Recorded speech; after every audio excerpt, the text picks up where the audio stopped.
Тест показал, что это лимфома Ходжкина.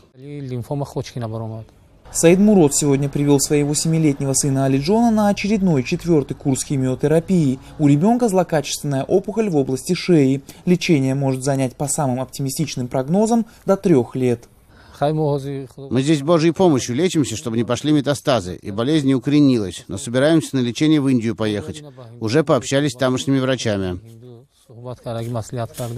На лечение в Таджикистане у Саид Мурода денег хватает. Один месячный курс стоит около $300, но местной медицине у него доверия нет. Врачи уже один раз ошиблись, когда определяли диагноз. Благо это вовремя обнаружили, перепроверив данные за границей. А вот на процедуры в другой стране нужно $15 000, которых у Саид Мурода нет. Выход отец Алиджона нашел – благотворительные фонды. За месяц удалось собрать четверть суммы. Обратились в фонд Руш Таджикистана. Они занимаются сбором средств через интернет. Фонд, в который обратился за помощью Саид Мурод, примечателен тем, что это первое подобное общественное объединение, ведущее свою работу через интернет с помощью рассылки постов о детях, которым нужна помощь.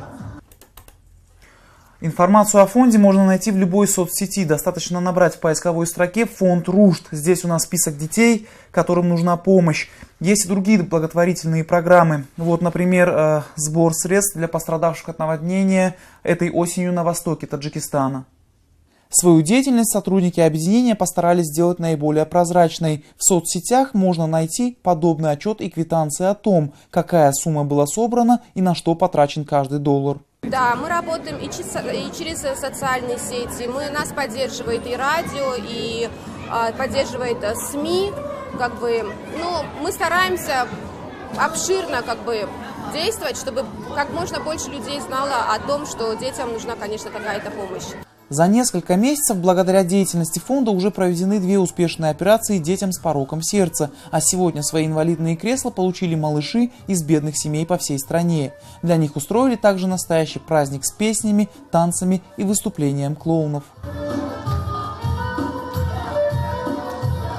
Сегодняшняя акция у нас собрала в общем около 16 000 самани.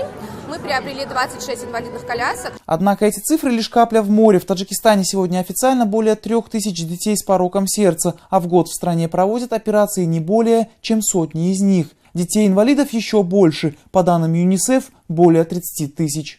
Анушервон Арипов, Насим Исамов. В настоящее время. Таджикистан.